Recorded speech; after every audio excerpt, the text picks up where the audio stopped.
네, 오늘 말씀은 예수님은 어떤 분으로 알고 있습니까? 라는 제목으로 여러분과 함께 은혜를 나누도록 하겠습니다.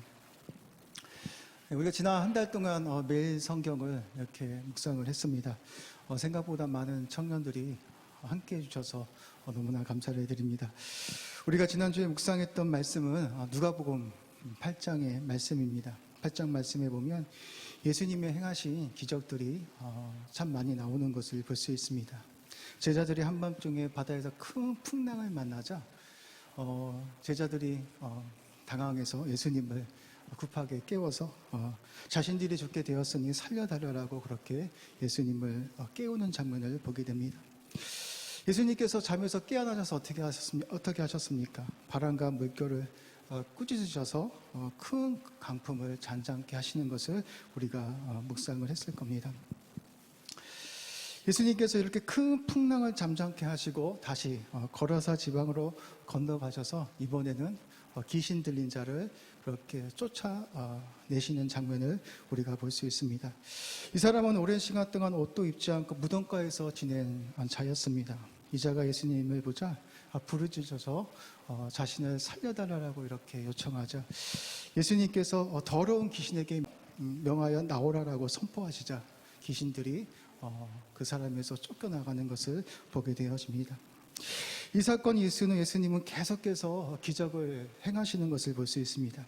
12년 동안 혈류병을 앓고 있던 여자를 어떻게 하십니까? 이 여자가 옷자락을 만지는 순간 그 혈류의 근원이 끊어지는 것을 우리가 묵상했을 겁니다.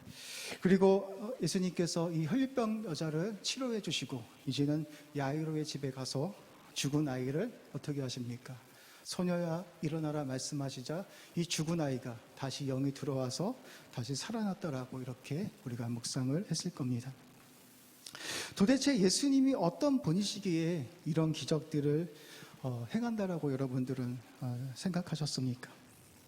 이런 일들은 하나님이 아니면 할 수 없는 일들입니다. 큰 풍랑이 예수님의 말씀 앞에 잔잔해지고 귀신 들린 자가 예수님의 말씀 앞에 귀신이 쫓겨나가고 죽은 자가 살아납니다. 도대체 예수님이 어떠한 분이시기에 이런 기적들을 행한다라고 생각하십니까? 그 이유는 예수님이 하나님 나라의 통치권을 가지고 오신 메시아이시기 때문에 가능한 일이었습니다. 창세기 3장 말씀에 보면 아담과 하와가 하나님의 말씀을 불순종하여 어떻게 됩니까? 하나님의 통치권을 사단에게 빼앗겨 버립니다. 이때부터 어떤 일이 일어납니까? 죄가 세상 가운데 들어와서 죽음이 왕노릇하게 되어집니다. 눈에 보이지 않는 어둠의 세력들이 이 세상 속에 들어와서 역사하여서 사람들을 귀신 들리게 하고 병 걸리게 하고 마지막에는 죽음에 이르게 합니다. 이런 현상들이 일어나게 된 이유는 하나님의 통치권을 사단이 빼앗아가서 이 세상 속에서 활동하고 역사하고 있기 때문입니다. 주님이 오시기 전까지는 사단의 지배 아래 놓여서 모든 인간들이 이런 고통을 당해야 했습니다. 어떤 누가 와서 도와주지 않는 것이라면 인간은 한평생 사단의 통치 아래 놓여서 이런 고통 속에 살다가 그렇게 죽어야 하는 운명이었습니다. 이렇게 사단의 사슬에 매여 있는 자들을 끊어주시기 위해서 누가 찾아오셨습니까? 예수님께서 육신을 입고 이 땅에 찾아오셨습니다.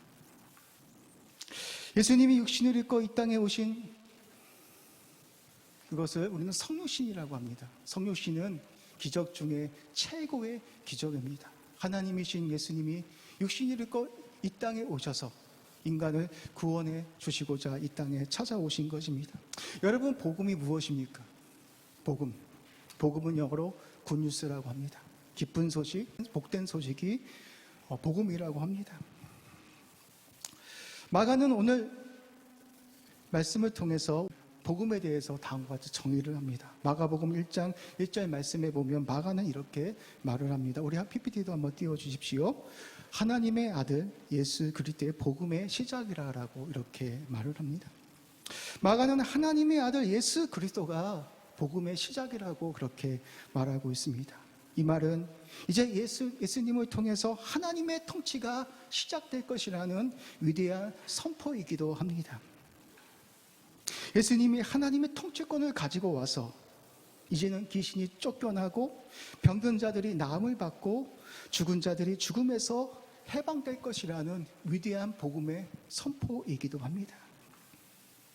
그리고 예수님께서 공생애를 시작하면서 가장 먼저 선포하신 말씀이 오늘 우리가 읽었던 마가복음 1장 14절에서 15절 말씀입니다. 제가 한번 읽어보도록 하겠습니다. 요한이 잡히는 예수께서 갈릴리에 오셔서 하나님의 복음을 전파하여 이르시되 때가 찼고 하나님의 나라가 가까이 왔으니 회개하고 복음을 믿으라라고 이렇게 예수님이 그렇게 공생애를 시작하시면서 이렇게 말씀을 처음으로 선포하셨습니다. 여기서 하나님의 나라는 우리가 죽어서 가는 천국이 아닙니다. 공간의 개념이 아니라 통치의 개념을 가지고 있습니다. 하나님의 나라가 가까이 왔다는 것은 이제 예수님이 하나님의 통치권을 가지고 오신 메시아가 이제 이 땅 가운데 왔다라는 위대한 선포이기도 합니다. 예수님께서는 이 말씀을 하시고 공생애를 시작하십니다. 그런데 이 말씀을 하시고 예수님께서 가는 곳곳마다 예수의 이름으로 귀신에게 명하자 어떻게 하면 귀신이 쫓겨나가고 병든 자들이 치료함을 받고 죽은 자들이 살아나는 역사가 일어나는 것을 여러분들이 복음서를 통해서 볼 수 있어야 합니다. 왜 예수님을 통해서 이런 역사가 일어나는 이유가 무엇입니까? 여러분 궁금하지 않습니까? 우리가 성경을 읽는데 왜 예수님께서 귀신 들린 자를 향해서 예수의 이름으로 선포하자, 왜 귀신이 쫓겨나고 왜 큰 풍랑들이 예수님의 말씀 앞에 잔잔해지고 죽은 자들이 살아나는 그 이유가 도대체 무엇입니까? 여러분 궁금하지 않았습니까? 우리는 성경을 통해서 그것을 볼 수 있어야 하는 것입니다. 왜 예수님이 어떤 분이시기에 이런 기적들을 가능하게 했을까? 라는 것을 여러분들이 성경을 통해서 배울 수 있어야 합니다. 왜 그렇습니까? 예수님이 하나님의 통치권을 가지고 오신 하나님의 아들이시며 메시아시며 구세주이심을 우리에게 말씀을 통해서 가르쳐 주고 있습니다. 여러분 복음은 다른 것이 아닙니다. 여러분이 이해하고 있는 복음은 무엇입니까? 예수 믿고 잘 되고 형통하는 것이 여러분 복음입니까? 성경은 그렇게 이야기하지 않습니다. 마가는 그렇게 우리에게 말하지 않습니다. 복음은 하나님의 아들 예수 그리스도가 복음이다라고 우리에게 말하고 있습니다. 복음은 무엇이라고 했습니까? 가장 기쁜 소식이요 복된 소식이 복음인데 마가는 예수 그리스도가 바로 기쁜 소식이고 복된 소식이다라고 우리에게 말하고 있습니다. 왜 마가는 예수 그리스도가 복음이라고 그렇게 선포했을까요? 여러분 궁금하지 않습니까? 왜 마가라는 사람이 이 마가복음을 쓰면서 우리에게 하나님의 아들 예수 그리스도가 복음이라고 그렇게 선포하는 이유가 무엇입니까? 그 이유는 예수님께서 하나님의 통치권을 가지고 오셔서 예수의 이름으로 귀신이 쫓겨나가고 병든 자가 치료함을 받고 죽은 자들이 살아나는 그 모습을 보면서 아, 이게 복음이구나. 인간의 힘으로는 능력으로는 풀 수 없는 이 문제들을 바로 하나님이신 예수님께서 이런 기적들을 우리에게 행하여 주셨다라는 것입니다. 한국교회가 그동안 가르쳤던 교육은 무엇입니까? 고지론입니다. 고지론. 복음을 가장하여 성공주의와 기복주의적인 신앙들을 너무나 많이 가르쳤습니다. 예수를 잘 믿고 신앙생활을 하면 출세하여 세상의 머리가 될 수 있다라는 설교들을 우리가 너무나 많이 해왔습니다. 그동안 한국교회는 유능한 그리스도인들을 많이 배출했습니다. 그리스도인들 중에는 대통령이 되고 총리가 되고 사회 전반에서 많은 영향력을 끼치는 그리스도인들이 많이 나왔습니다. 그런데 지금의 한국교회의 현실은 어떻습니까? 코로나19로 인하여서 한국교회 이미지가 급속도로 추락하고 있습니다. 그 이유는 예수님의 상과 인격에 대해서 제대로 가르쳐주지 않았기 때문입니다. 복음에 대해서 제대로 가르쳐주지 않았기 때문입니다. 예수님을 통해서 성공하라는, 출세하라는 기복주의적, 성공주의적 그런 신앙들을 많이 가르쳤고 그것을 너무나 중요하게 가르쳤기 때문이기도 합니다. 페이스북을 보다가 어떤 목사님의 글을 보게 되었습니다. 이 목사님이 이런 말씀을 했습니다. 지금 한국교회에서 절대적으로 필요한 것은 보편타당한 가치들입니다. 상식, 교양, 예의 범절, 겸손한 자세입니다. 이런 보편타당한 가치들이 무너지자 지금 한국교회가 혐오의 대상이 되었다라고 그렇게 글을 쓴 것을 보았습니다. 교회는 하나님의 아들 예수 그리스도 복음에 대해서 가르쳐 주어야 합니다.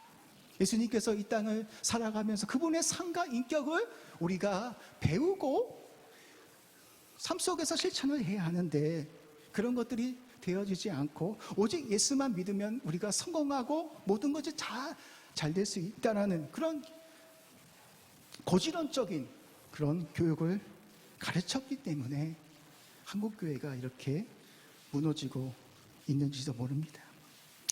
우리는 주님의 말씀을 다시 한번 귀담아 들어야 합니다. 하나님의 나라가 가까이 왔으니 회개하고 복음을 믿으라는 그런 주님의 말씀을 귀담아 들어야 합니다. 여러분, 복음을 믿으라는 말이 무엇입니까? 예수 그리스도를 제대로 알고 그분을 믿으라는 초청이기도 합니다. 여러분들은 예수 그리스도를 어떻게 알고 계십니까? 어떤 분으로 알고 계십니까? 저는 여러분들에게 한번 진지하게 질문을 던지고 싶습니다. 성경 속에서 말하는 그 복음이 도대체 여러분은 어떻게 알고 믿고 계셨습니까? 예수 그리스도가 아닌 것이라면 우리는 다시 한번 우리 자신들을 살펴보아야 합니다. 다시 복음을 배워야 할지도 모릅니다. 우리가 매일 성경을 통해서 묵상했던 누가복음 8장 말씀을 통해서 우리는 예수님이 과연 어떠한 분이신지를 우리는 다시 살펴볼 수 있어야 합니다. 예수님께서는 귀신을 쫓아내시고 계속해서 기적을 행하고 있는 것을 볼 수 있습니다. 주님은 야이로의 딸을 고치러 가는 도중에 수많은 무리들이 몰려와서 더 이상 앞으로 나아갈 수 없었습니다.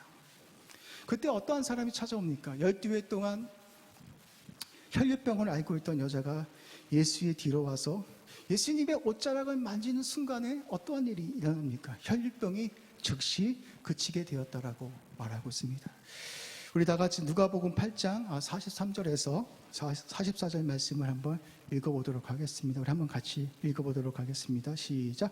이에 12회를 혈류증으로 앓는 중에 아무에게도 고침을 받지 못하던 여자가 예수의 뒤로 와서 그의 옷가에 손을 대니 혈류증이 즉시 그쳤더라. 아멘. 다른 복음서에 보면 이 여자가 혈류병을 고치기 위해서 많은 돈을 허비하고 많은 의원들을 찾아다녔다라고 말하고 있습니다.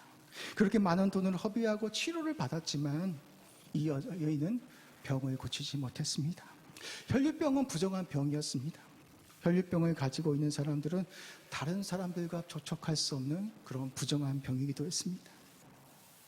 그러나 이 여자는 구약의 율법을 어기고 믿음으로 예수님께 나아가 예수님의 옷자락을 만졌습니다.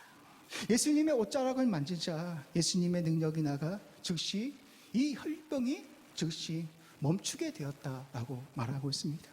성경에서 10이라는 숫자는 완전수를 의미합니다.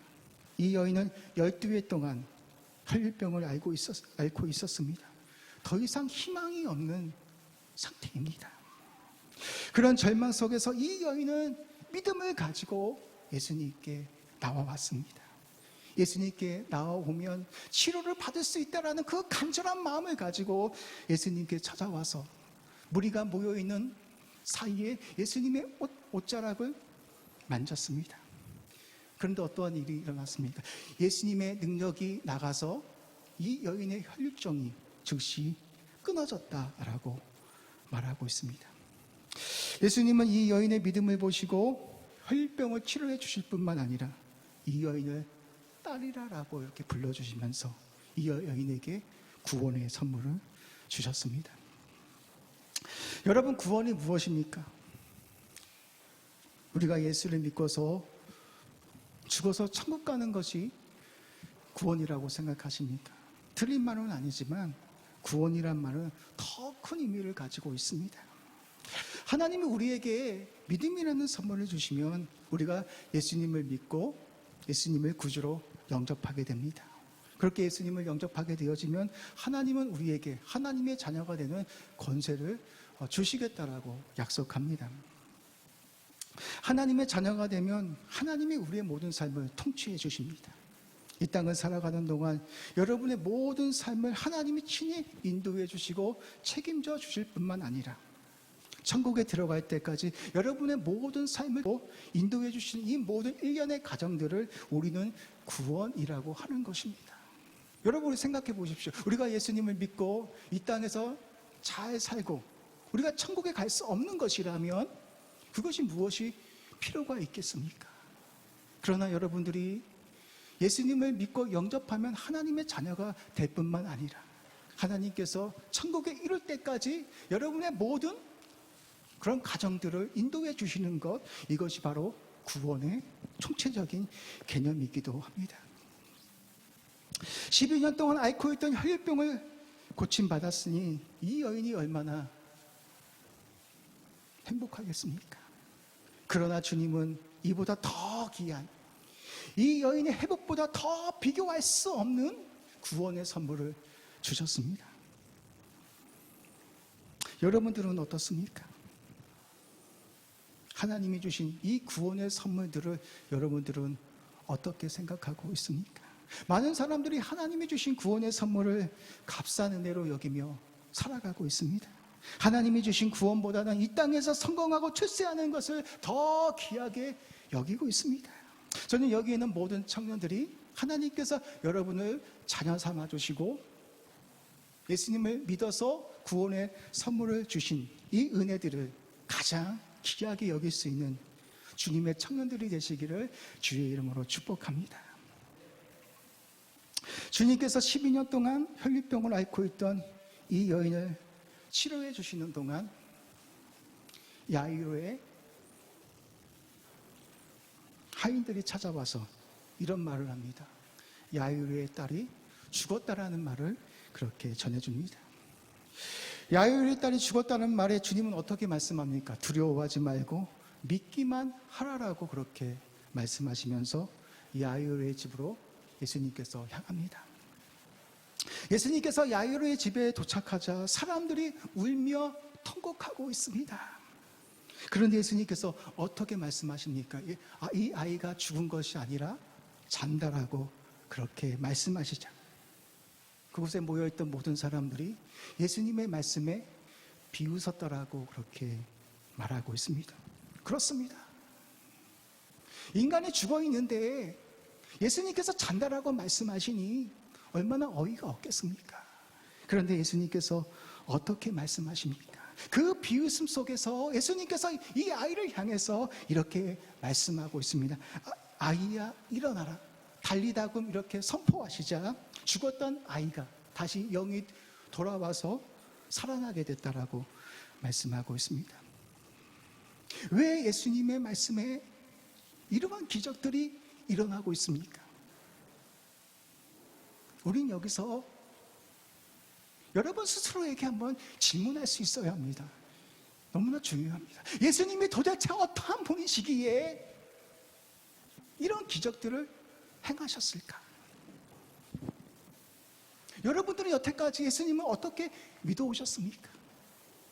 정말 성경 속에서 말씀하시는 하나님이심을, 메시아이심을, 구주이심을 그렇게 알고 믿어오셨습니까? 성경은 우리에게 지금 이 질문을 던지고 있는 것입니다. 여러분들이 정말 예수님을 하나님의 아들, 메시아, 구세주로 믿고 있는 것이라면 무엇이 여러분을 두렵게 할 수 있겠습니까? 그분이 여러분들을 하나님의 자녀로 불러주셨습니다. 그 하나님이신 예수 그리스도가 여러분의 죄를 위하여 죽으시고 그 피값으로 여러분을 사셔서 하나님의 자녀로 삼아주셨습니다. 여러분의 죄를 다 사하여 주시고 내가 오늘 죽는다 할지라도 여러분의 예수 그리스도 안에 있는 것이라면 내가 영생을 받을 수 있고 구원을 받을 수 있는 것이라는 그런 확신과 복음에 대한 확신이 있는 것이라면 우리가 왜 두려워하는 이유가 무엇입니까? 왜 예수를 믿고도 우리가 근심하고 걱정하는 이유가 도대체 무엇입니까? 그 이유는 여전히 예수님이 하나님이심을 우리가 듣기는 들었어도 제대로 알지 못하고 믿었기 때문입니다. 왜 예수님의 말씀 앞에서 큰 풍랑이 잠잠해지고 귀신에 쫓겨나고 병든 자들이 나음을 받고 죽은 자가 살아나는 이유가 도대체 무엇입니까? 바로 예수님이 하나님이시기 때문입니다. 이 일은 하나님만이 가능한 일입니다. 전능하신 하나님만이 하실 수 있는 일입니다. 그뿐입니까? 베드로가 밤새도록 물고기를 잡지 못했는데 예수님께서 찾아오셔서 베드로에게 어떻게 말씀하십니까? 저 오른편에 그물을 던져보아라 이렇게 말씀하시죠. 베드로가 주님의 말씀에 순종하여 오른편에 그물을 던지죠. 어떻게 됩니까? 밤새도록 한 마리도 잡히지 않던 그 물고기가 주님의 말씀 앞에 순종하여 베드로의 그물에 다 빨려 들어가서 그물이 찢어질 만큼 물고기를 잡았습니다. 도대체 예수님이 어떠한 분이시기에 바다의 물고기까지 순종하여 그물 속으로 들어가는 그 이유가 도대체 무엇입니까? 성경은 우리에게 이것을 질문하고 있는, 마가는 그래서 마가복음을 시작하면서 하나님의 아들 예수 그리스도의 복음의 시작이다. 바로 하나님의 아들 예수 그리스도가 우리 인생 가운데 가장 복된 소식이며 가장 기쁜 소식임을 우리에게 말하고 있는 것입니다. 사랑하는 청년 여러분, 예수님이 하나님이십니까? 예수님이 하나님이십니까? 왜 아멘은 확신이 없어 이렇게. 예수님이 하나님이십니다. 요한복음 10장 30절 말씀에 보면 우리 예수님께서 이런 말씀을 하시잖아요. 우리 PPT에도 한번 띄워주십시오. 나와 아버지는 하나이다. 나와 아버지는 하나이다. 그래서 여러분들이 하나님을 알고 싶다면 어디로 가야 합니까? 사복음서로 가야 합니다. 마태, 마가, 누가, 요한복음을 여러분들이 읽어보시면 하나님이 어떠한 분이신지를 알 수 있습니다. 왜 그렇습니까? 예수님이 하나님이시기 때문에 하나님께서 어떻게 말씀하시고 어떻게 행동하셨는가를 여러분이 확인하고 싶다면 여러분들이 사복음서로 가야 하는 겁니다. 여러분이 하나님의 삶을 이해하고 싶은 것이라면 예수님을 보아야 합니다. 예수님께서 어떻게 말씀하셨고 예수님께서 어떻게 삶을 살아가셨고 그분의 삶과 인격을 배우고 우리가 세상 속에서 영향력 있는 그리스도인들이 되어져야 하는 것입니다. 교회는 우리가 예수를 믿고 잘 되고 성공하는 것을 가르쳐주는 것이 아니라 예수가 하나님이심을, 그분을 알고 그분이 살아냈던 삶을 우리 또한 삶 속에서 살아내어서 많은 사람들에게 그분의 영향력을 끼칠 수 있는 자들이 되어져야 하는데 오늘날 한국교회가 그렇게 살아가지 못하고 있습니다. 코로나19의 1년 동안 코로나19의 이 어려움 속에서 우리 한국교회가 많이 무너져 내리고 있습니다. 왜 그렇습니까? 주님이 사셨던 그 삶과 인격을 우리가 제대로 배우지 못하고 복음에 대해서 제대로 이해하지 못했고 그렇게 살아가기 때문에 이렇게 무참하게 한국교회가 무너지고 있는 것입니다. 사랑하는 청년 여러분, 복음은 다른 이야기를 하는 것이 아닙니다. 하나님의 아들 예수 그리스도에 대해서 말하는 것이 복음입니다. 여러분들이 하나님의 그 통치 안에 들어가기 위해서는 주님은 이렇게 말씀합니다. 하나님의 나라가 가까이 왔으니 회개하고 복음을 믿으라라고 말합니다. 그 통치 안에 들어가기 위해서는 우리가 아담적인 기질을 다 버리고 하나님의 통치 안에 살아가면서 어떻게 해야 됩니까? 예수님이 살았던 삶을 우리도 삶 속에서 영향력을 끼쳐낼 수 있는 사람이 되어야 합니다. 우리 마지막에 오늘 찬양했던 제목이 뭐죠? 주님과 마주할 그때? 네. 우리 그 찬양을 불렀습니다. 저도 그 찬양을 참 좋아합니다. 저는 가나산을 올라가면서 그 찬양을 듣는데 정말 눈물이 나왔습니다. 여러분, 그것이 어디입니까? 하나님의 나라이지 않습니까? 여러분이 하나님의 통치 안에 들어가기 위해서는 회개하고 복음을 믿으라라고 말합니다. 그동안 여러분이 아담적 기질로 살아왔던 것들 다 회개하고 그 유신의 모든 생각들을 다 벗어버리고 하나님의 통치 안에 들어가서 그분을 사랑하고 그분의 말씀을 순종하며 살아갈 때 하나님께서 새하늘과 새 땅에서 여러분과 함께 영원토록 살겠다라고 그렇게 말씀하고 있습니다. 여러분, 우리 계시록 21장에 보면 하나님의 나라는 어떤 것입니까? 하나님이 우리의 왕이 되시고 우리는 그분의 백성이 됩니다. 그곳에 가면 주님께서 우리의 모든 눈물을 닦아주시고 더 이상 아픔과 고통과 사망이 전혀 없는 처음 것들이 다 지나간 그런 세상이 우리 안에 우리에게 도래할 것이라고 말씀하고 있습니다. 왜 그렇습니까? 그곳은 하나님이 왕으로 통치하시기 때문에 이런 세상의 영향력들이 들어올 수 없습니다. 죽음이, 고통이, 아픔이, 눈물이 그곳에는 전혀 없는 그 나라가 우리에게 오게 될 것이다 라고 말씀하고 있습니다. 우리가 그런 영광을 누리기 위해서는 하나님의 통치 안에 들어가야 합니다. 회개하고 복음을 믿어서 그분의 통치 안에 들어가야 우리는 주님과 함께 주님께서 예비하신 그곳에서 영원토록 그렇게 살아갈 수 있는 날이 우리에게 찾아오게 될 것입니다. 사랑하는 청년 여러분, 우리의 참된 소망은 주님밖에 없습니다. 한국교회의 소망도 주님을 바르게 알고 믿는 길밖에 없습니다. 우리가 무엇을 해야겠습니까? 하나님의 아들 예수 그리스도를 바르게 알고 믿는 길밖에 없습니다. 그분이 진정한 복음이십니다. 하나님의 아들 예수 그리스도를 바르게 알고 믿는 것이 최고의 축복이기도 합니다. 여러분들은 예수님을 그동안 어떻게 알고 믿어오셨습니까? 여러분의 구세주로, 여러분의 왕으로, 하나님으로 그렇게 믿어오셨습니까? 그렇게 믿지 못한 것이라면 우리는 주님께 다시 나아가 기도해야 합니다. 주님,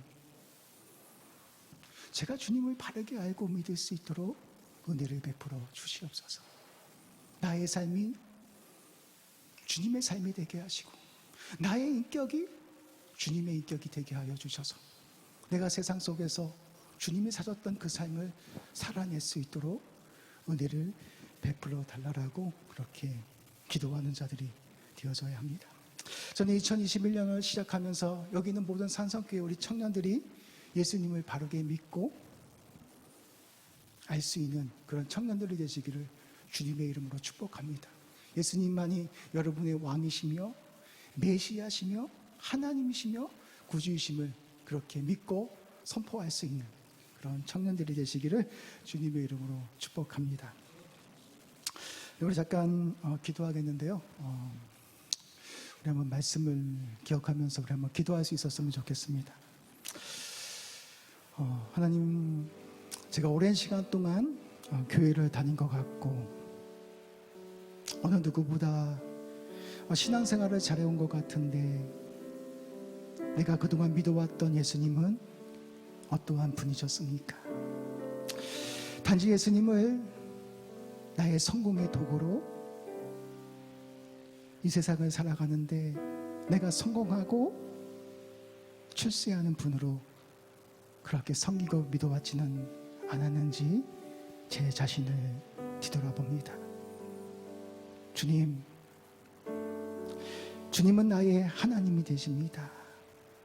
나의 구주가 되십니다. 나의 메시아가 되십니다.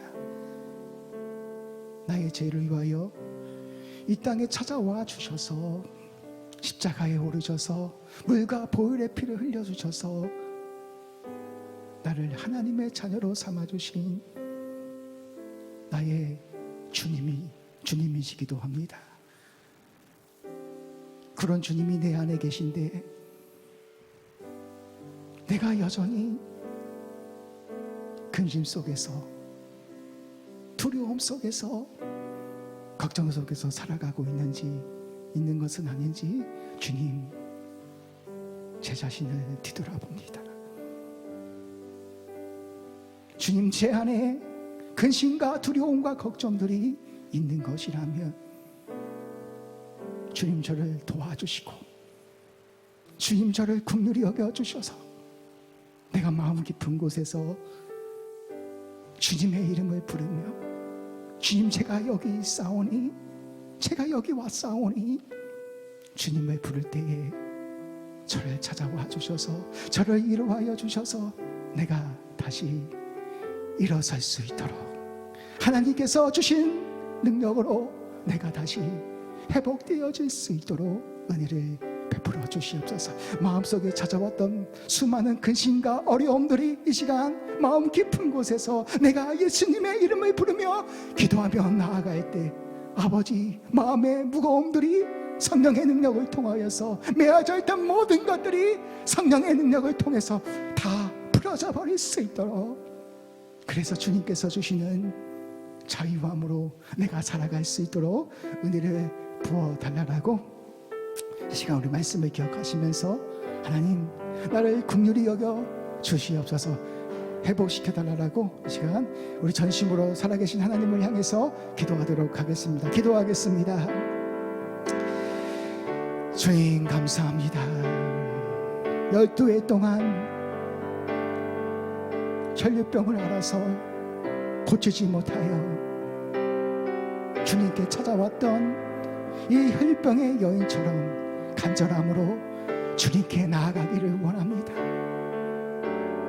많은 의사들을 찾아다녔고 많은 돈을 허비했지만 아무것도 할 수 없어서 이젠 끝이라고, 이젠 절망이라고 하나님 생각했을 때 주님께 나아가 믿음으로 예수님의 옷자락을 만지는 그 순간에 혈류의 모든 근원이 끊어져 버리고 나를 딸이라 불러주시고 구원의 선물을 주시고 평안히 가라라고 말씀하여 주셨던 것처럼 하나님, 내가 누구에게도 말할 수 없을 만큼 마음의 상처와 아픔과 고통을 가지고 있습니다. 누구에게도 말할 수 없는 답답함들이 내 안에 있음을 고백합니다. 하나님, 내가 어디에 가서 이 어려움들을, 이 마음의 아픔들을 토로해낼 수 있겠습니까? 이 자리에서 지금 아버지 간절한 마음을 가지고 예수님께 나아가기를 원합니다. 내가 소리쳐 기도할 수는 없지만 마음 깊은 곳에서 내가 예수님의 이름을 부르며 주님, 저를 살려주시옵소서, 저를 긍휼히 여겨주시옵소서 이렇게 기도하며 나아갈 때 아버지, 저에게 은혜를 베풀어 주셔서